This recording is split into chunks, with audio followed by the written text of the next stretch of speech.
ಒಂದು ನಿಮ್ದು ಅದೇ ಕೇತಗನಹಳ್ಳಿದು ಸರ್ವೆ ಆಗ್ತಿದೆ ಉದ್ದೇಶ. ಕೇತಗನಹಳ್ಳಿದು ನಾನು ಭೂಮಿ ಖರೀದಿ ಮಾಡಿರೋದು 40 ವರ್ಷದಿಂದ.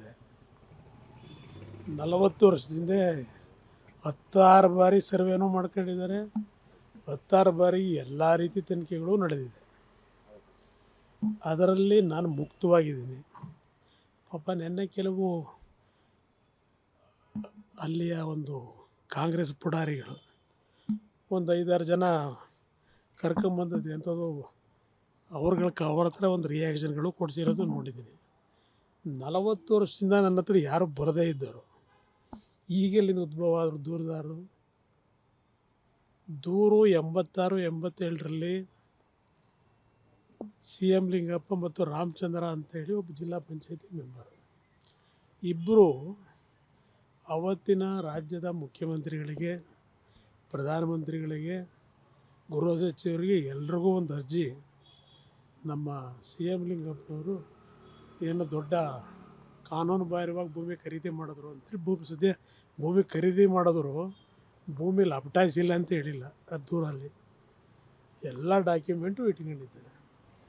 ಇಲ್ಲಿ ಪ್ರಶ್ನೆ, ಈ ಸರ್ಕಾರ ಒಂದು ಕಡೆ ಹಿರೇಮಠ ಯಾರೋ ಪಾಪ ಈ ರಾಜ್ಯದ ಸಂಪತ್ತು ಉಳಿಸೋರು, ಅವರು ಏನೋ ಹಾಕೊಂಡಿದ್ದಾರೆ ಅಂತೇಳಿ, ನನಗೆ ಇಲ್ಲಿವರೆಗೆ ಹೈಕೋರ್ಟ್ನಿಂದ ಯಾವುದೇ ರೀತಿ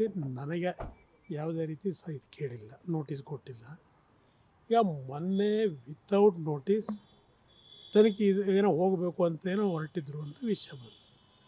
ನಾನು ಪ್ರಿನ್ಸಿಪಲ್ ಸೆಕ್ರೆಟ್ರಿಗೆ DC ಹೇಳಿದೆ, ನೀವು ಸರ್ವೆ ಮಾಡೋದಾದರೆ ಇದು ಸರ್ಕಾರಿ ಭೂಮಿ ಅಲ್ಲ, ಖರೀದಿ ಮಾಡಿರ್ತಕ್ಕಂಥ ನನ್ನ ಸ್ವಂತ ಆಸ್ತಿ, ಅದನ್ನು ನೀವು ಸರ್ವೆ ಮಾಡೋದಾದರೆ ಒಂದು ನೋಟಿಸ್ ಕೊಡದೆ ಯಾವ ರೀತಿ ನೀವು ಟ್ರೆಸ್ಪಾಸ್ ಮಾಡ್ತೀರಿ ಅಂತ ಹೇಳಿದ ಮೇಲೆ ಅದನ್ನು ಒಂದು ದಿವಸ ಡೆಫರ್ ಮಾಡ್ಕೊಂಡ್ರು.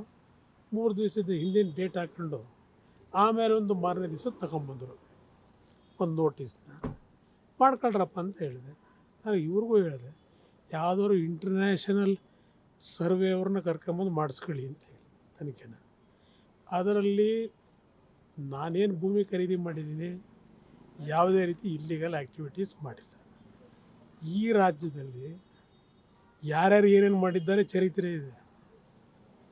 ಯಾವ ರೀತಿ ಕಾನ್ಸ್ಟಿಟ್ಯೂಷನಲ್ ಸಂಸ್ಥೆಗಳನ್ನು ಯಾವ್ಯಾವ ರೀತಿ ಓಲೈಸ್ಕೊಂಡಿದ್ದಾರೆ, ಯಾವ ರೀತಿ ಇವತ್ತು ಸರ್ಕಾರಿ ಭೂಮಿ ಲಪಟಾಯಿಸಿದ್ದಾರೆ, ಯಾರ್ಯಾರು ಏನೇನು ಮಾಡಿದ್ದಾರೆ, ಎಲ್ಲ ಡಾಕ್ಯುಮೆಂಟ್ರಿ ಎವಿಡೆನ್ಸ್ ನನ್ನ ಹತ್ರ ಇದ್ದಾವೆ ಈ ಮಹಾನುಭಾವರುಗಳದು. ಬಟ್ ಈಗಿನ ವ್ಯವಸ್ಥೆಗಳಲ್ಲಿ ತಾರ್ಕಿಕ ಅಂತ್ಯ ಕಾಣೋಕ್ಕೆ ಸಾಧ್ಯ ಇಲ್ಲ. ಕುಮಾರಸ್ವಾಮಿ ಅವ್ರನ್ನ ಟಾರ್ಗೆಟ್ ಮಾಡ್ತಿದ್ದಾರೆ. ಇದರ ಸಂಶಯವೇ ಇಲ್ಲ. ಎಷ್ಟು ತನಿಖೆ ಮಾಡ್ತೀರಿ, ಎಷ್ಟು ಬಾರಿ ತನಿಖೆ ಮಾಡ್ತೀರಿ? ನಾನು ಕೇಳೋದು, 2023 ಮಾರ್ಚ್ ತಿಂಗಳು ಈಗಾಗಲೇ ಲೋಕಾಯುಕ್ತಗೆ ವರದಿ ಕೊಟ್ಕೊಂಡವ್ರೆ. ಇಲ್ಲಿ ಒಂದು ನಿಮ್ಗೆ ಹೇಳೋದು, ಪದೇ ಪದೇ ಮಾಧ್ಯಮದ ಸ್ನೇಹಿತರು ಕುಮಾರಸ್ವಾಮಿ ಮತ್ತು ಅವರ ಸಂಬಂಧಿಕರು ಅಂತ ಬರೀ ಹೇಳ್ತಾರೆ. ಇದು ಯಾವ ರೀತಿ ಪ್ರಾರಂಭ ಆಯಿತು? ಮಾದೇಗೌಡರು ಮತ್ತು ತಮ್ಮಣ್ಣ ಅವರು ಇಬ್ಬರು ಮಂಡ್ಯ ಜಿಲ್ಲೆಯವರು. ಮಾದೇಗೌಡರು ಒಂದು ಕಂಪ್ಲೇಂಟನ್ನು 2013-14ರಲ್ಲೋ ಲೋಕಾಯುಕ್ತ ಕೊಟ್ಕೊಂಡಿದ್ದಾರೆ. ಅದರ ಮೇಲೆ ತನಿಖೆ ಮಾಡಲಿಕ್ಕೆ ಲೋಕಾಯುಕ್ತ ಹೇಳ್ಕೊಂಡ್ರು. ಇದು ಡಿಸ್ಪ್ಯೂಟ್ ಇದ್ದಿದ್ದು ಅವರಿಬ್ಬರ ನಡುವೆ. ನನ್ನ ಹೆಸರು ಯಾಕೆ ಬಂತು ಗೊತ್ತಿಲ್ಲ. ಈಗ ಅವರೇನು ತನಿಖೆ ಮಾಡ್ಕೊಂಡಿದ್ದಾರೆ, ನೆನ್ನೆ ಬಂದು ಎಲ್ಲ ಫುಲ್ ನನ್ನ ಜಮೀನಲ್ಲೂ ತನಿಖೆ ಆಗಿದೆ. ಏನಿದೆ ಎಲ್ಲ ಕೊಡಲಿ ವರದಿನ, ನನಗೇನು ಗಾಬರಿ ಇಲ್ಲ.